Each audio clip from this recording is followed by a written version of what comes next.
Good morning. It's good to be back in Nebraska. I was back here in the 90s when restorative justice and victim-offender mediation was first offered. Still continue on at some level, and I've been crisscrossing the state in the last few days and last week.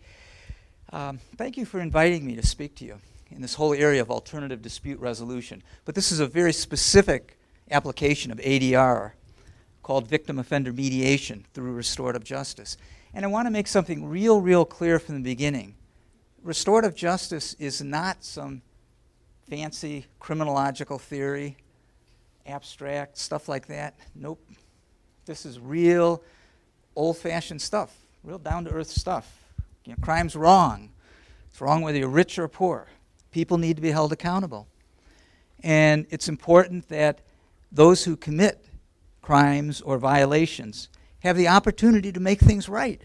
At its most simple level, it's kind of the way, as I was growing up in Chicago a long time ago, I mean, if I'm playing baseball with some kids and, I'm 10, 12 years old and happen to hit a nice fly out in left field and happen to go in my neighbor's window, my parents aren't going to come out if they found out and, defend me and protect me.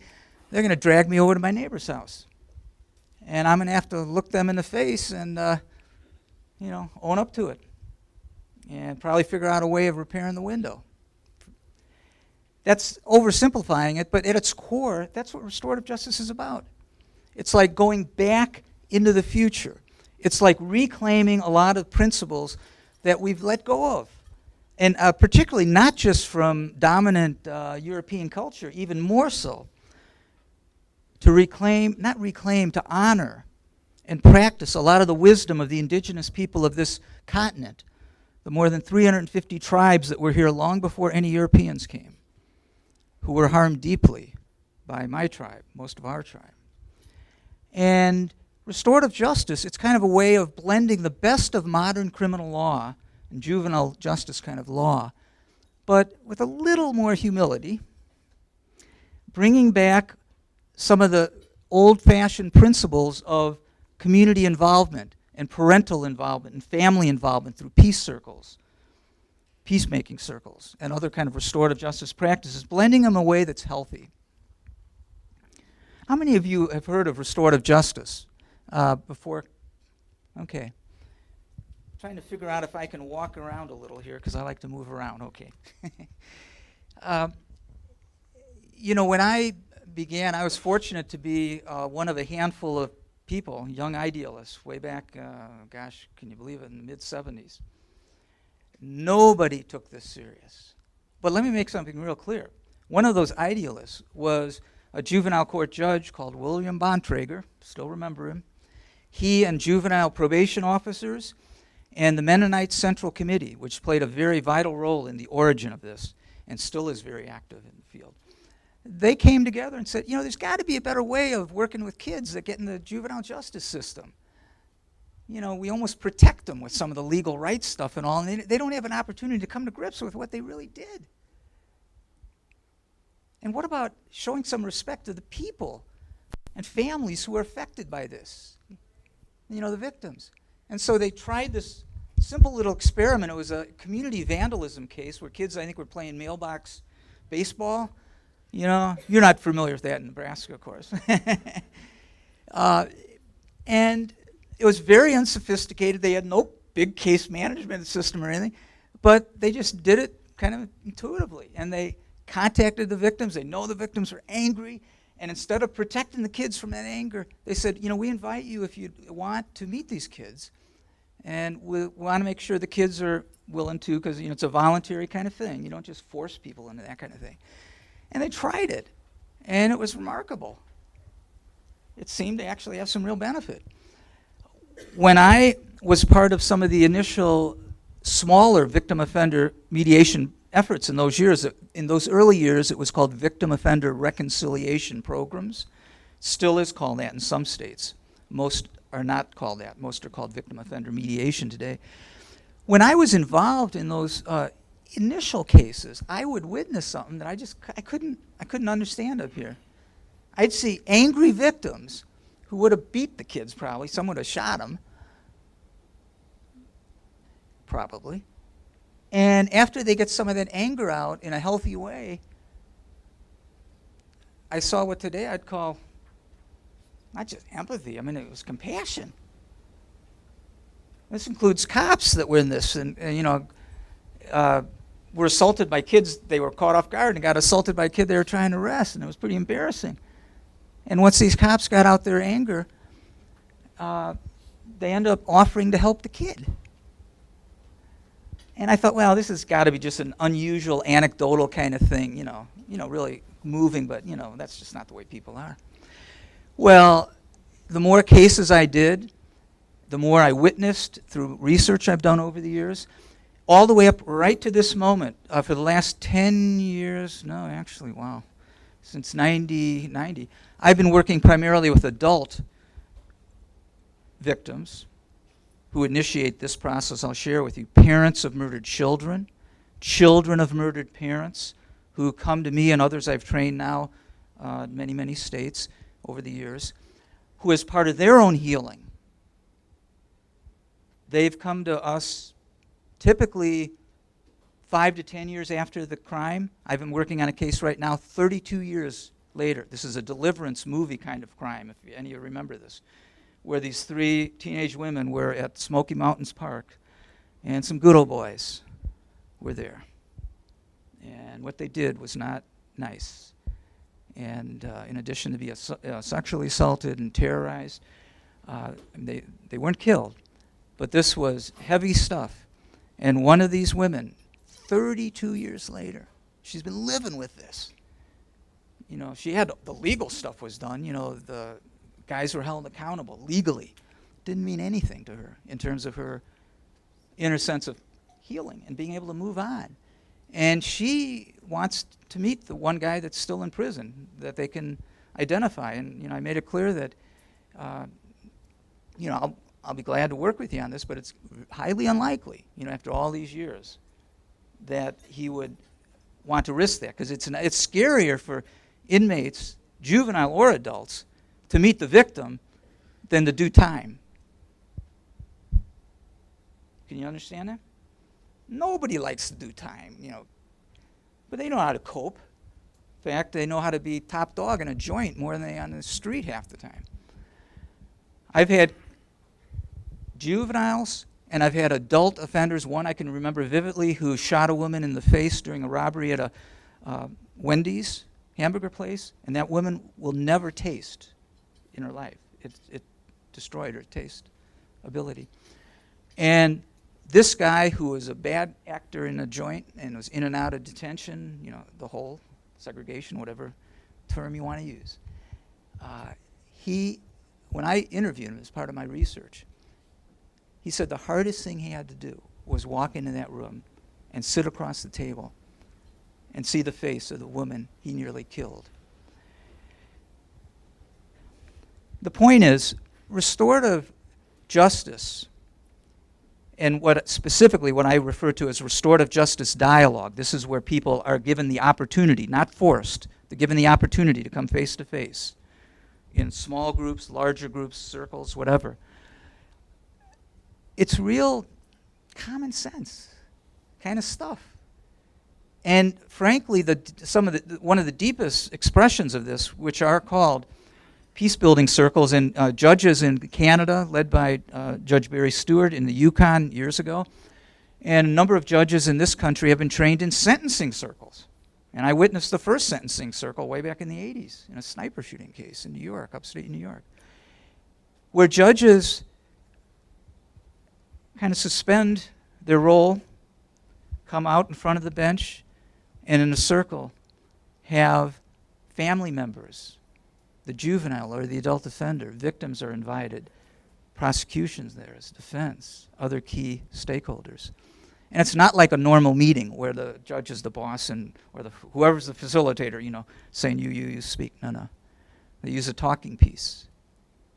And a talking piece is shared around the circle, and only the person with the talking piece has the floor.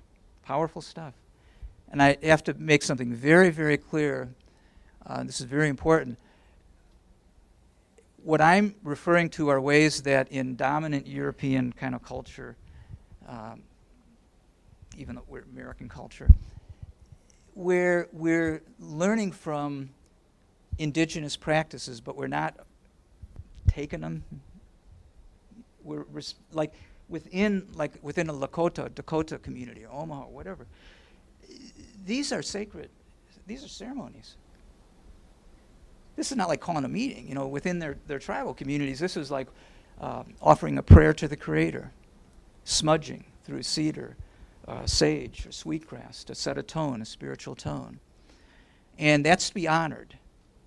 Using it like in a courtroom, you're not going to do it that way. And most circle processes, whether they're in schools and juvenile systems, adult, they're not. They wouldn't do prayers and all that other stuff unless it's within an indigenous community, within even an urban area. Some people get the mistaken idea that restorative justice is some kind of leftover liberal idea from the 60s or something. Let me tell you, the staying power of I can't believe I'm here. I mean, I've been doing this for 40 years. I didn't think I'd be alive to witness what I'm witnessing in this country and throughout the world. Recently finished work with the United Nations and the Turkish Ministry of Justice.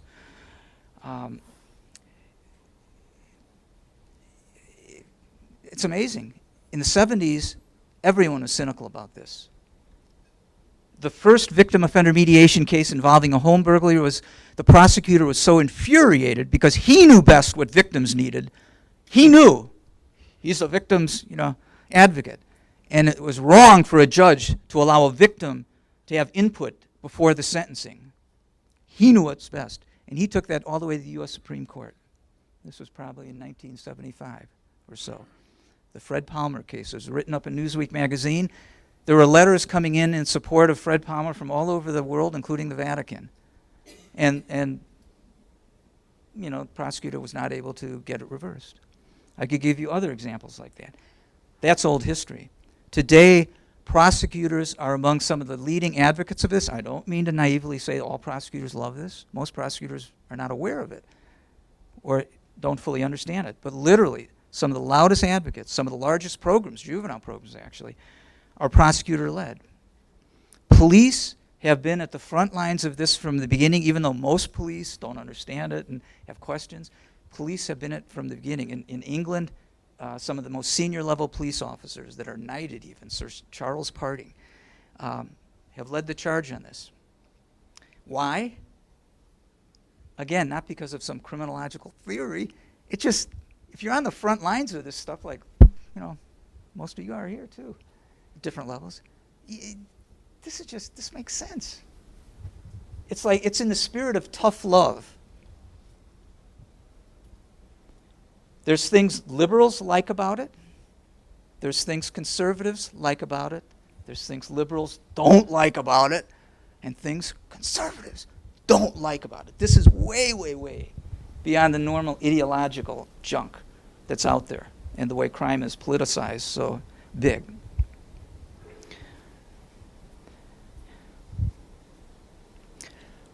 At a time when the level of crime and violence in our families, in our schools, in our communities, in our nations continues to be so high, even though there's blips of, some crimes have gone down significantly, but it keeps going like this. At a time when we're seeing outbursts of violence in schools and among kids that we're desensitized to it.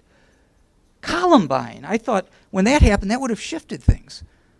And it hasn't a lot. The trajectory of what's happened in school shootings and violence in schools, it's going up. At a time when we're witnessing all kinds of junk that we thought, we got beyond this kind of stuff. At a time when politicians of both stripes, all stripes, are so locked into this ideological stuff, politicizing crime, failing to realize that crime is fundamentally wrong. It hurts people and families and communities. It's not about just some violation of Code 73-4 or whatever. Yeah, that's the legal background of it. But crime is first, it's against people and families. At a time when financially all of our states and country are having rough times, we're always having rough times, particularly since 2008, difficult times, we continue to pour money into institutions that have precious little to show for them. Yeah, we need institutions for some folk, kids as well as adults, that we don't know what to do. And they are literally too much of a clear, violent threat to be circulating in communities. But if you do any analysis of data on detention of juveniles or adults, I can assure you, you'll find there lots of folks are detained or locked up that are not high-level violent offenses. And you will find some that you wonder, why are they locked up? And over the years and decades, we've found there's other ways of holding folks accountable in communities at less cost, and typically, not always, I'm not going to overhype this, typically at lower recidivism rates. I'd have a hard time citing a study where there's higher recidivism rates. An example is New Zealand. New Zealand is a nation that years ago did an incredible thing with their youth system, justice system. They realized what they were doing the traditional Western way, like we do, was not working. They also had a huge indigenous population, the Maori, and lots of conflict, predictably, you know, with the dominant culture there. And they wove together a way of honoring an old practice coming out of the Maori tradition, which you guys have been doing for 15 years in different forms. Family group conferencing, family group decision-making is a form of that. And youth, for all crimes short of, I believe, only homicide, they first go to a family group conference, where it's a modified version of kind of the circle process. It's a little tighter than what I described because of the legal implications of this and codified in law and all that. But it's basically where you have all the stakeholders present, and you give families the opportunity to be part of how to deal with their kid, or if in a child welfare setting, giving families the authority to figure out a healthy way of responding to what they're dealing with the support of other key actors and stakeholders. Research has clearly shown, despite all the fears, oh my God, this is going to result in a huge reduction in incarceration and detention. It did. And the fear was this is going to increase recidivism. We're going to be in big trouble. All that stuff was out there, predictable fears. And research has clearly indicated it did not increase recidivism. And the cost implications of that were huge. At a time when we've got all kinds of crazy stuff going on, we always do, you know, a lot of folks in this country and around the world at this point are saying, stop this insanity. There's got to be a better way. And the framework for a lot of what people are saying is a better way is oftentimes called restorative justice, but it's also called other things like collaborative law. I mean, there's different dimensions of it, but it's all in the vein of what I'm sharing with you, I'm calling restorative justice. I mean, even former critics or skeptics, including the American Bar Association, are now major stakeholders. ABA was a leader in the field of ADR, alternative dispute resolution, in the late 60s and 70s. They always had a tight boundary. No, criminal victim mediation, juvenile mediation, no. That's out there. That changed in 1993 when they saw these programs sprouting up in different communities. And they set up a commission. And for a year and a half, they studied victim-offender mediation. They asked me to come and share my research. I brought a parent of a murdered child I was working with to even let them speak for themselves, why they initiated this kind of process. And ABA in 1994, I believe it was, they passed a resolution fully endorsing victim-offender mediation and recommending it in courts throughout the country. They also had a set of guidelines of how to do it in a good way. Victim-offender mediation is independent of who's sitting what parties in Washington. It's not about that stuff. Victim-offender mediation has grown like this over the years, not because of Washington. I mean, there's been help by Washington under different administrations, but because of interest in states and communities, it's coming up like this, you know, from the ground. From the beginning, there were a handful of folks in England and Norway that were very involved in this, but just a handful. Today, I mean, frankly, Europe has leapfrogged over us. You can't become a new member of the European Union without having national legislation that allows for and promotes victim-offender mediation and other kind of restorative practices. That's why I was working in Turkey, because Turkey wants to enter, the full union, and they know they need to prepare themselves for that.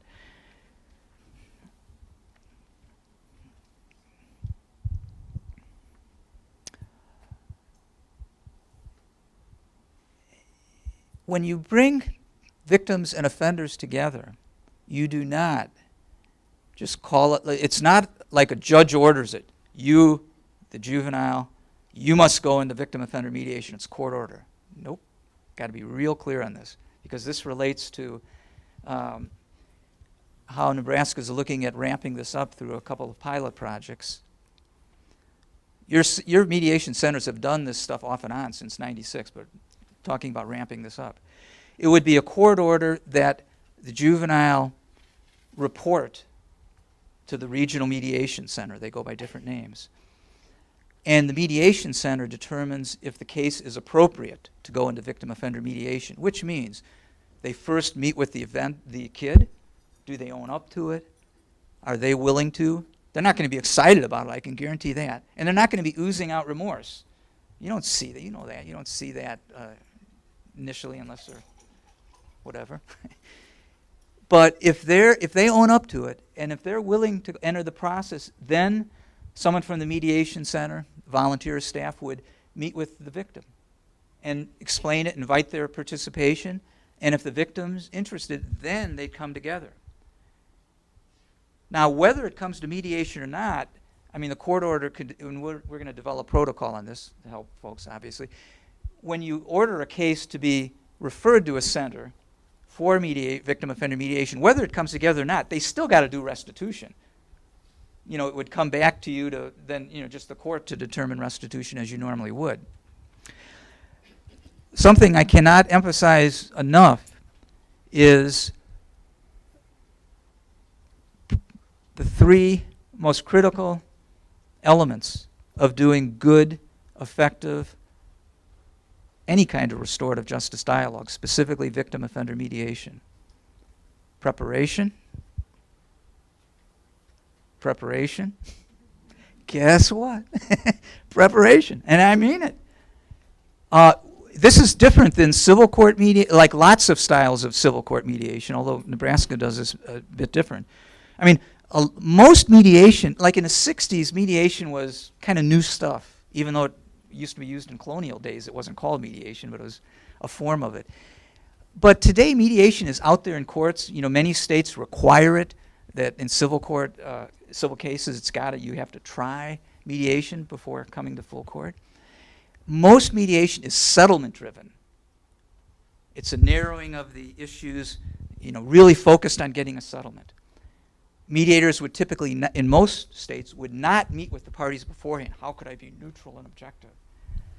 That's not the way it's been done in restorative justice that we've learned and through research and practice for now 40 years. Nor is it the way even some types of civil mediation were done, or community mediation in the 60s or 70s. When this stuff first came about, it just made sense. If neighbor A is mad at neighbor B and they're in a fight and there's some issues there, legal issues, the mediator goes talk with neighbor A, maybe over a cup of coffee, talks with neighbor B, maybe talking over the fence, and then if they're willing, then you bring them together. Again, that's oversimplifying, but not a lot. That is what we've learned and what's vital to victim offender mediation. You would not have the same evidence-based results that we've found over the years that have come from my studies and other colleagues if you just order someone into a mediation. There's no preparation. The mediation center gives them a letter saying, okay, your case number so-and-so, we have scheduled a meeting for you on Tuesday evening at 7 o'clock. We hope to see you then. By the way, there are a few programs that do it that way. I do not encourage that. You'll have a lot of no-shows. It's just, I can't emphasize enough, this is real basic down-to-earth stuff.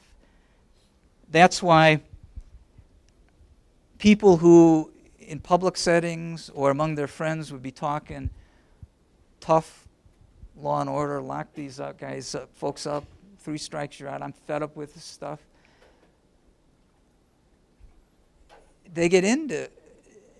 this process of meeting the kid or the adult, and with rare exceptions, there are some exceptions, but they're rare. They have a different, they're not at the low end. At the low end, they have quite a different perspective. At the higher end, and this is not unusual, they come out as spokespeople for this stuff, saying, look, I thought this was a bunch of nonsense. But this is the first time I ever felt a real sense of justice. I can feel it, I can see it, I could see the squirminess of this guy or woman, whatever the case, hearing, how it affected me and my family.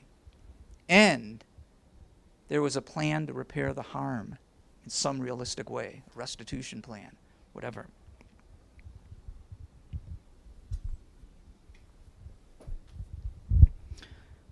I've got to pace myself because of the time. There's lots of stories I could share with you, but I want to be sensitive to your questions too.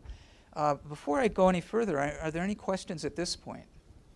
If you think I'm off the wall or whatever, tell me. And if you disagree with me, put it out there. Disagreement's okay. The stuff, frankly, particularly in my younger years, but it still continues, the stuff I've learned the most, that has altered the way I do things, have been when I've been able to humble myself enough to listen to my firmest critic, who happened to be a prosecutor in Michigan City, Indiana. This stuff happened in Indiana. I might as well tell you this story. And Chip was, actually, this was before what we called restorative justice. I was totally working with prisoners, an ex-offender advocate. I had set up the first halfway house for adult prisoners in Michigan City, Indiana. And Chip, the prosecutor, had no respect for our program, no respect for me, and be critical in the press. And somehow, I found the inner strength. I don't know how I did it. I must have been desperate. I called him up and I said, Chip, I know you're real critical of our work, and I really want to hear more from you. Could we meet sometime? And he said, yeah.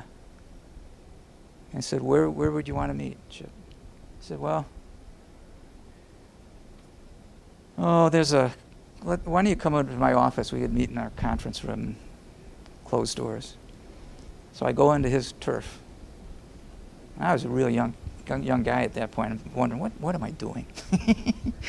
And I go in there, and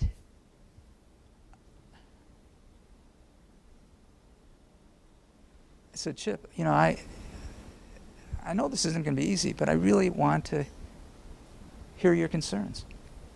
I know we see things differently, but I respect you, even though we disagree, because you're doing stuff and trying to do good stuff.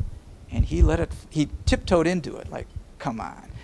And he let it flow, and let it flow. And every 30 seconds at least, I wanted to say, oh, but you don't understand. This, how you get, most of us can relate to those kind of dynamics. And somehow I was able to just keep my mouth shut and focus on my breath. And every time my buttons were getting pushed, I just took a deep breath. Not that he knew I was taking a deep breath, but. And when he was done, I said, Chip, I really appreciate you being frank. This just hasn't been easy. Maybe some other time we could get together and think of some ways we could kind of move the ball down the court. We didn't use that metaphor in those years, but that kind of thing. And we ended. I didn't defend myself or anything.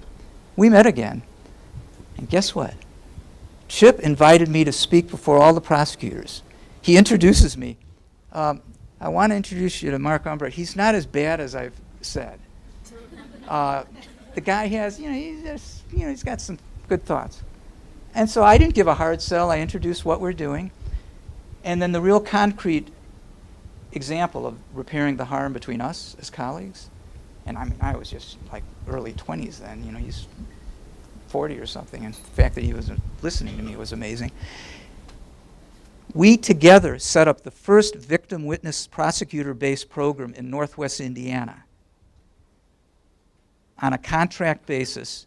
He had our staff in his office. Even though we were a nonprofit, we worked on an agreement. that we ran this program together.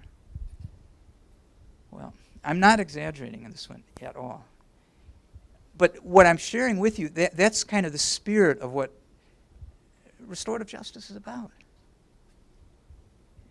It's trying to provide safe settings where victims don't automatically demonize kids that are screwed up or messed up or use those terms. Kids aren't screwed up. Kids are kids. I'm sure if we had time, which we don't, to share some personal stories from our life's journeys, we'd have some interesting stories when we were adolescents, not who we are now. You know, kids make bad choices, obviously. And kids that I've worked with over the years, juveniles, particularly those with big problems, I'm looking more at the parents than the kid. The kid's kind of an expression of what they're dealing with. Yeah, the kid's responsible, but what about the parents? I mean, you know this stuff.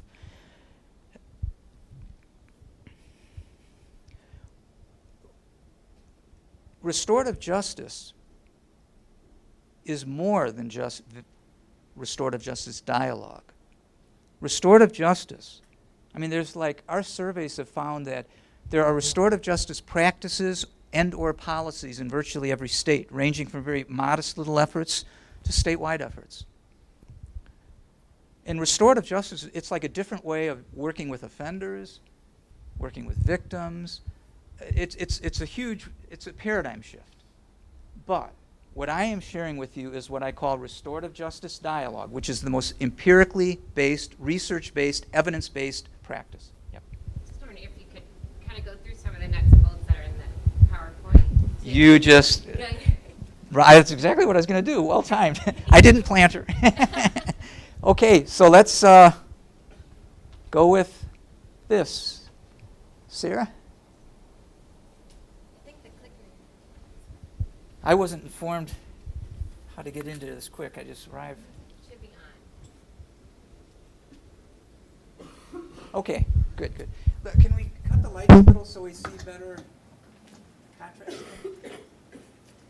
This goes all over the basics, and it's a good way of kind of summarizing in a clear way what I've been talking about. You know, our current system of justice would be characterized by many as a more retributive sense. There's three main questions. What laws were broken, who did it, and what punishment do they deserve? Excuse me. Or I can do the slides for you if you want. Can you hear me now? You want me to go through the slides? Can you hear me now?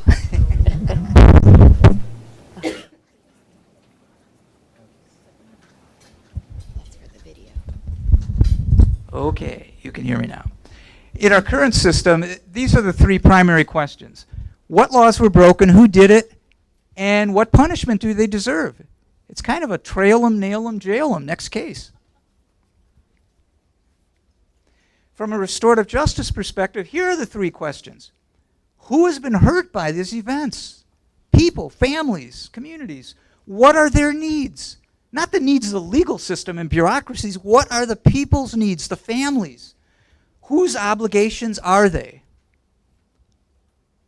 And I hope you can understand why, begin to understand why there's, you know, this goes right to the core of a lot of very conservative philosophy. Getting Big Brother out of things. You know, giving families and communities involvement in terms of reinforcing kind of social structures. And there's things that liberals like in this too, obviously. These are key characteristics. It's victim-centered. Restorative justice, the clearest thing that distinguishes it from any other juvenile justice or adult system-based reform is this. This is a victim-centered approach. It starts with the reality of the victim, the individual, the family, the community, whatever. It's offender-focused in terms of accountability and repair of harm, and offering help to the offender to kind of get their act together. Call it rehabilitation, reintegration, whatever. community-driven as much as possible, and this is tricky in our society, in our modern societies. But sentencing circles are a great way of doing this. Vermont took a wrecking ball to their traditional probation system, and they now have, this is all in legislation, they've been doing it for years, they have what's called community reparative boards made up of local neighbors that are concerned about crime and conflict. And the offender reports to them, and the probation officer sitting in the back kind of as a resource person. And the community comes up with a plan to hold this kid or adult accountable. That also takes the form of what's called neighborhood accountability boards. Quite a few states actually have those too. There's many different models for getting the community involved, not just on advisory committees, but literally they help with the whole accountability process.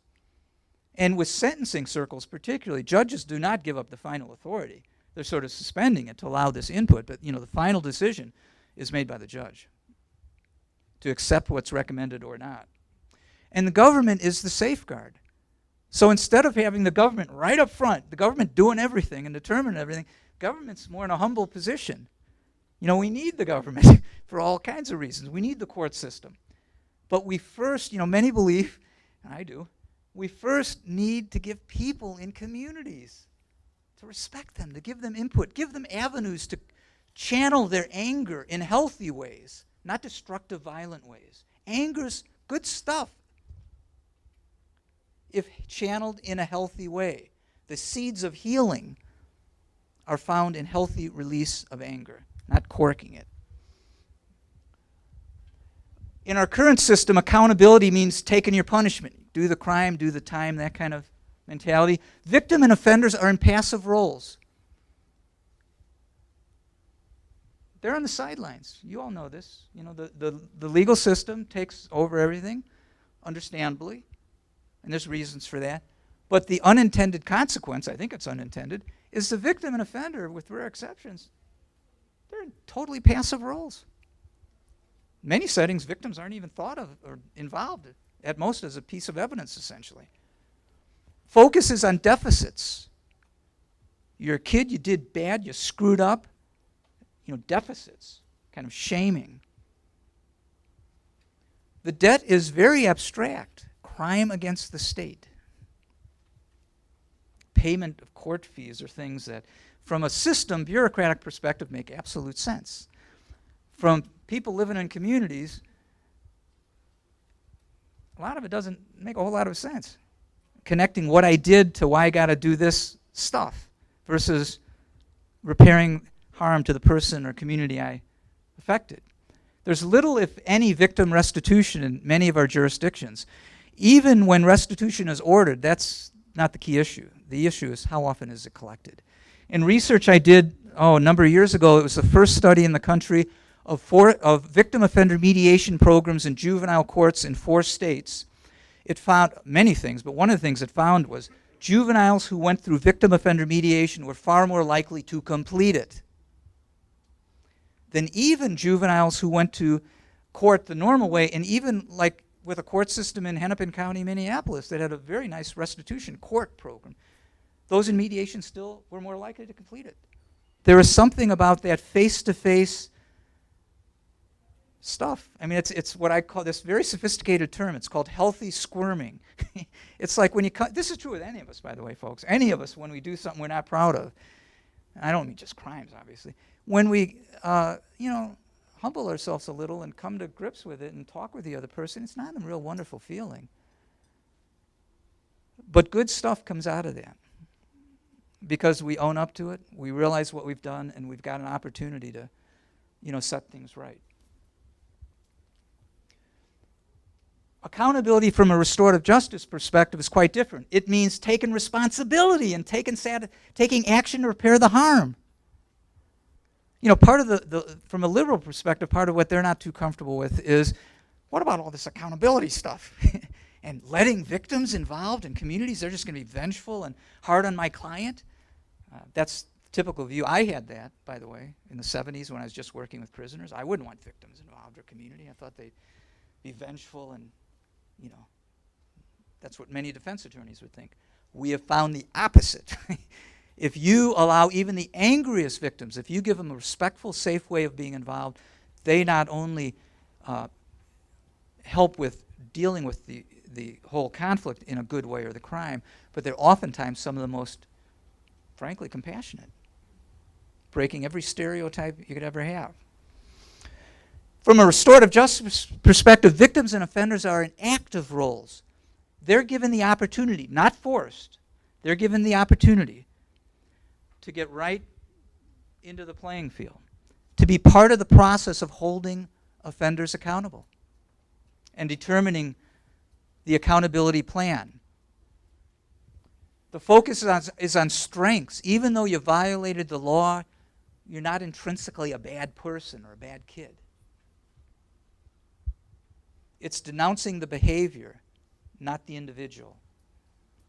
And here's the irony. It's creating a safe place where offenders of any age, it's a safe enough place where they can feel ashamed here within, but it's not shaming them. A lot of what we do, some would say most of what we do, is shame. You're bad, and people react to that. Any one of us would. And there's reasons that part of that's done. I'm not dismissing that totally. But it's totally different when you create a space where people can feel ashamed from within. That's the healthy squirming. And that's what can lead to people being changed. The debt's very concrete. We're talking about, you vandalized the house, you broke a window, you stole the TV. Restitution agreements are real specific, measurable, attainable. This is not flaky stuff. Victim restitution and restoration are the norm. It's not like the exception. And here's a nice way of pointing out the two key elements of restorative justice. It's harm-focused, again, victim-centered, offender accountability to address the harm, and the principle of engagement. Wherever possible, stakeholders, we're not talking about system stakeholders, we're talking about people that are affected by this. Victims, families, offenders and their families, community, wherever possible, they're given the opportunity to be involved in this, just the way it's done like in family group decision making and child welfare that many of you are involved in.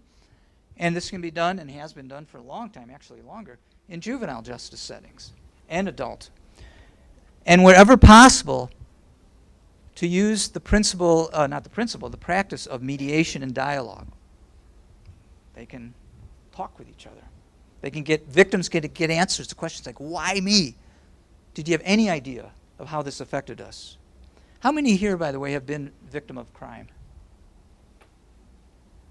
Multiple times. Oh, I don't know about your experience, but I'll tell you my experience.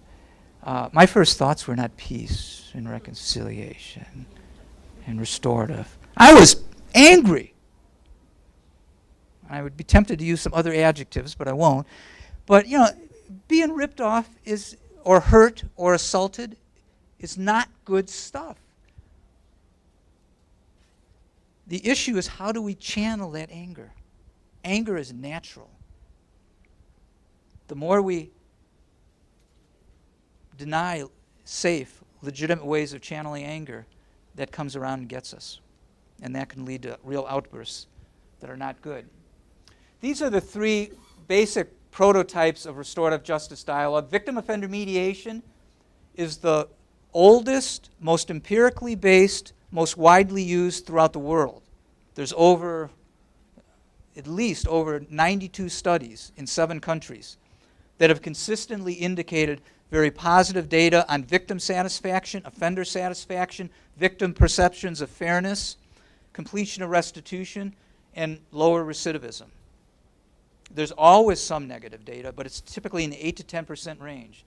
And any person who stands up here and talks to you and just gives you a hype on, it's all positive data, that's just not the way. Good research listens to negative data as well. But I can honestly say, studies, meta-analyses, big studies done by the Canadian Department of Justice that I've done with colleagues at the University of Tennessee, which a friend of mine, a colleague, is doing in England, have shown consistent positive results, lower recidivism. Restorative group conferencing is the second kind of prototype, and again, that's family group conferencing or community conferencing, and then the peacemaking circles.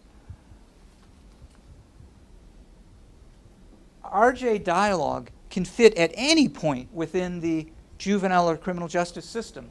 Some of the largest juvenile programs are done at the diversion level, but they deal with very low-level offenses. A huge area, and from the beginning, has been with probation, either pre-adjudication or post.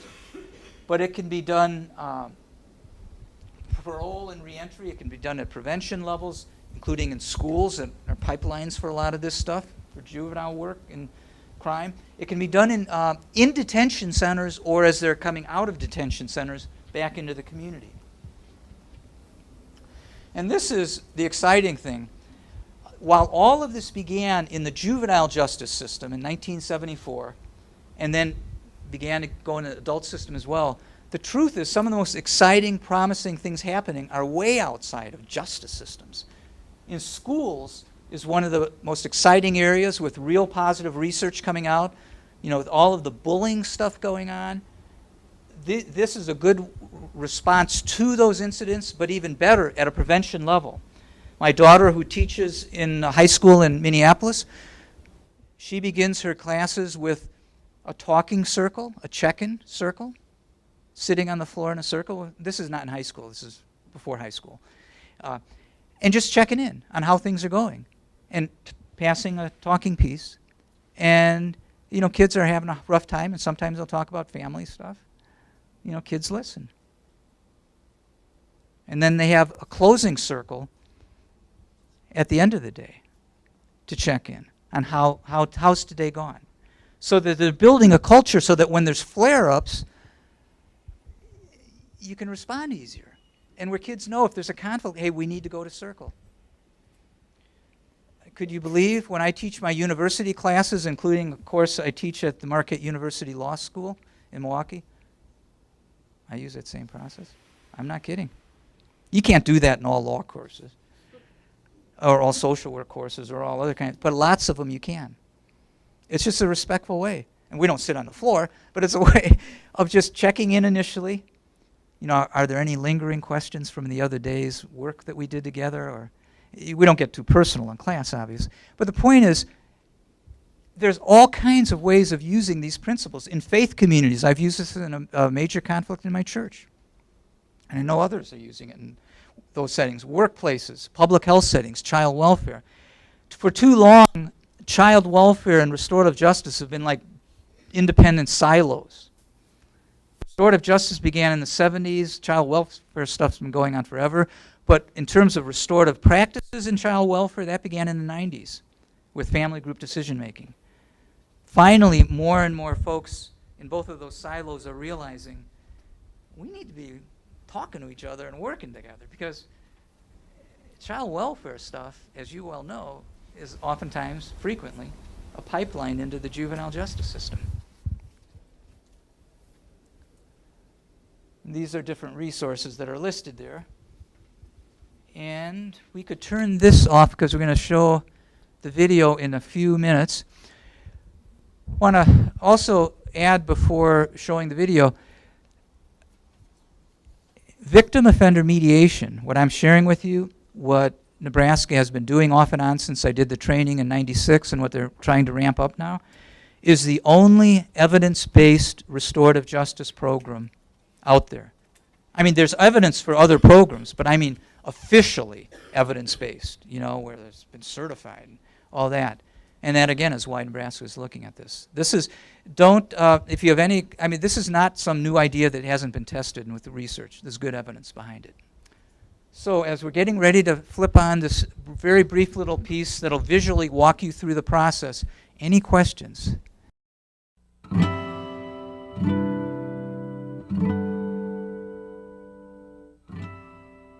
Victim-offender mediation and conferencing is the oldest and most widely used form of restorative justice throughout the world, now with programs in more than 1,300 communities in 17 different countries. And victim-offender conferencing and mediation is grounded in very core restorative justice values, which emphasize the importance of allowing those who are most directly affected by crime, victims, offenders, family members, community members, to have the opportunity to come together to talk about the impact of the crime, to try to find ways of repairing the harm. For the many thousands of cases referred to victim-offender mediation and conferencing over the past 20 years, we have learned that a multi-method approach is often the most helpful. By this, we mean that it is far more victim-sensitive and culturally sensitive to adapt the process to the expressed needs of the person who was victimized, the person who committed the offense, their families, cultures, and even their communities. For example, many individual victims and offenders prefer to meet in a small, private setting involving only the two of them and the mediator. Or, victims and offenders may prefer to have parents or other support people present during the mediation session. While the primary focus is still upon the direct conversation between victim and offender, support people can be given an opportunity to speak as well. The importance of meeting separately with each party prior to the mediation session cannot be emphasized enough. These pre-mediation sessions are central to building trust, providing information, and creating a safe place for the eventual dialogue. The important thing is to remain focused on creating a safe place where parties can engage in direct conversation with one another. Whenever possible, the wishes of both victim and offender should be respected regarding who is present, how many are present, whether to sit round the table or in an open circle, and where and when the mediation session is held. Mediators should always be alert to cultural dynamics and find ways to adapt the process to the diverse needs of participants. So Jim, we'd like to hear what happened that night from your perspective. Well, some friends and I were, cruising around and looking for something to do, and we were kind of short on cash, and somebody brought up the idea of breaking into a home, and they all pointed fingers at me saying I should do it, and I guess the pressure just was too great, and so I did it, and I went in and took a TV, took some jewelry and some cash, and then left. As Jim's parent, how do you feel about this? Well, it's been really hard. I'm so angry and I'm so embarrassed. I feel like people think maybe I didn't raise them right, and I feel really sad that this happened. Ms. Mattson, we'll be telling you about how our program works, but maybe we should start with your story. Just what happened the night your home was burgled. It was just awful. I couldn't believe it was happening to me again in my own home. I'd come in and I just knew something wasn't right. It's just awful. As a member of the community and as her next door neighbor, how does this make you feel? It makes you think about whether you want to stay there or not. She and I live alone. And we call each other all the time, but it's like, we can't protect one another. We don't feel safe anymore.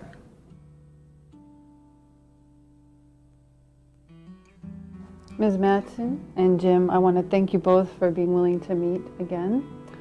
As you know, we have each talked separately about your stories, and this is going to be your opportunity to talk together directly to one another about the events surrounding the burglary and how it's affected both of you.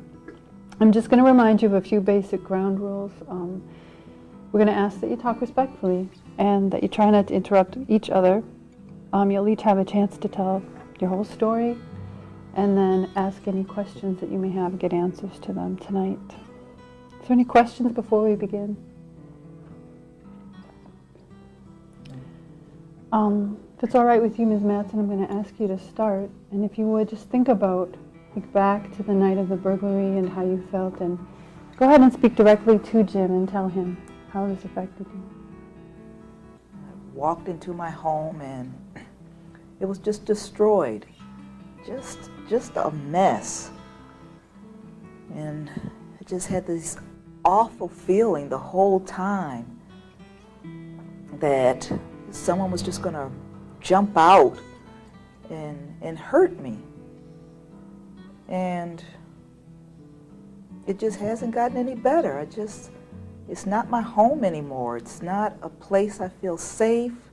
Why'd you do that? And you just don't know how awful it is. You just couldn't, you know? You just have no idea of what you've left. You know, you walked away with the TV and some money, but the effect is well beyond that.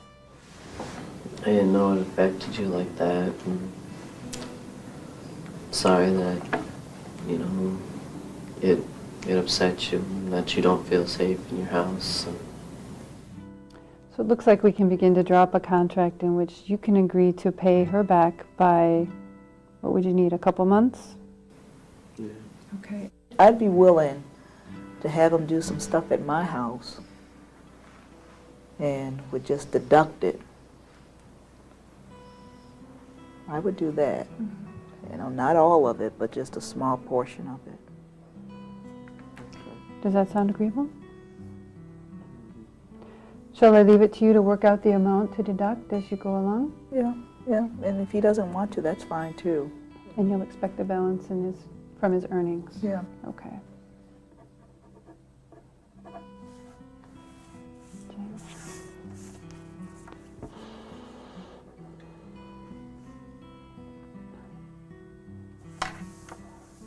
Great. Well, I want to thank you both for coming. Thank you for the hard work you've done to resolve this issue. I wish you the best.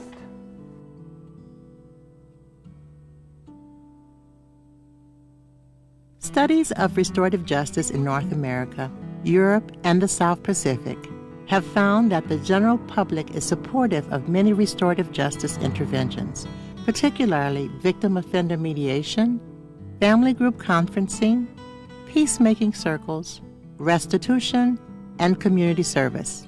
Victims of crime involved in victim-offender mediation programs are more likely to say they were treated fairly by the justice system. Offenders involved in victim-offender mediation programs are more likely to be held directly accountable to individuals and communities they harmed. Victims of crime are more likely to receive restitution for their losses. Offenders are more likely to complete their restitution obligation to their victim. Victims of crime are less fearful of re-victimization after meeting the offender and telling them the impact of the crime. Offenders in victim-offender mediation programs commit fewer and less serious additional crimes.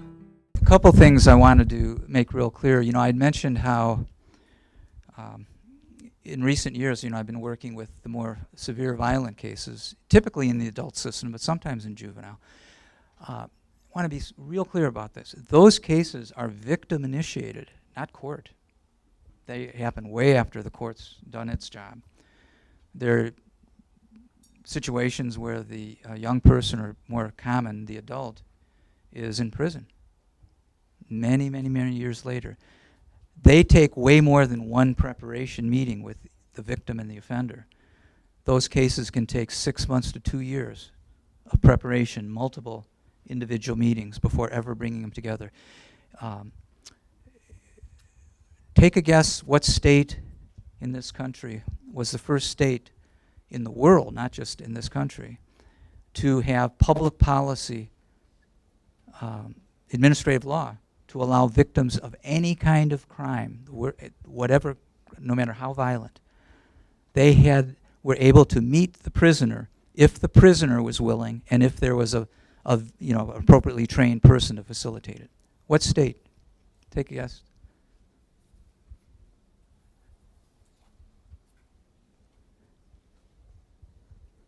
Come on.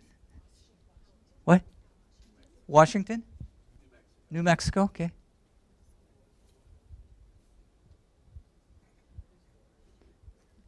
Usually people say, oh, Minnesota, California, Vermont, Texas. what empirically could be said is probably the most retributive state in this country because of their policies. And I'm saying that just if you look at their sentencing policies, their use of incarceration, death penalty, all of that. Texas.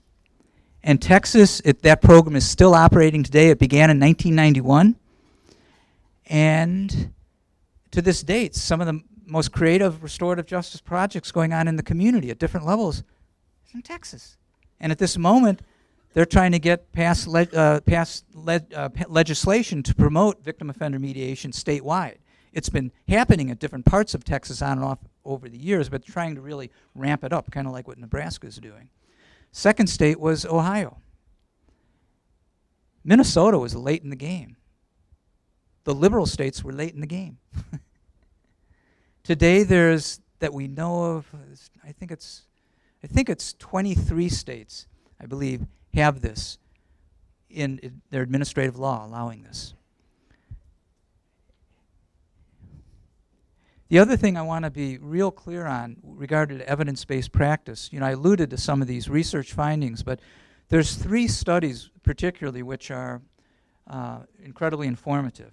They're all meta-analyses. Meta-analyses mean you take a variety, whatever smaller studies are out there, you pull the data together, kind of clean it up to make sure it's usable, you reanalyze it so you've got a much larger sample. A study I did, which was reported in an article in the Utah Law Review in 2003, was based on a study of 9,307 juvenile offenders, half of whom went into victim-offender mediation, half of whom went into the normal court process. We found a 26% reduction in recidivism, and consistent with other studies I've done and others have done, it was going in the right direction. The kids who recidivated committed less serious crimes. Prior to that study even, the Canadian Department of Justice, this was in the, early 90s, I think, they did the first meta-analysis of restorative justice, and they drew upon a lot of my earlier studies, but many others. And they also found a significant reduction in recidivism, increased victim satisfaction, perceptions of fairness with the whole system. Offenders weren't quite as, they were satisfied, but not as satisfied as victims. This was, frankly, I've known juvenile offenders over the years that would rather sit in a detention center and watch TV than enter the room. They're expecting to get a verbal whooping, if not more. Kids aren't anxious to do this, I can assure you. Another meta-analysis was done by Larry Sherman and his colleagues. He's from Pennsylvania, but this was a study done in England. And this study was on family group conferencing, which is a different version of victim-offender mediation. You're familiar with that. And he found, and this was the absolute most rigorous study, sort of a gold standard, real high-level methodology. And he found very, very positive outcomes, including lower recidivism for both violent and lower-level nonviolent offenses, and huge cost implications. I also want to make something very clear, too. With the thousands and thousands of cases that are now done in victim-offender mediation and related projects worldwide, probably 98%, probably 99% of those cases are not first-degree murder, second-degree, sexual assault, armed robbery. The 99% of the cases are what they've always been. The largest category is vandalism, property damage, theft, different levels, burglary, not home invasion, but burglary when people aren't present. Minor assaults, like in schools, barroom fights, that kind of stuff. Negligent homicides is a crossover offense which even from the earlier years has been referred by prosecutors. I know it's been referred, it's either in this county or nearby, where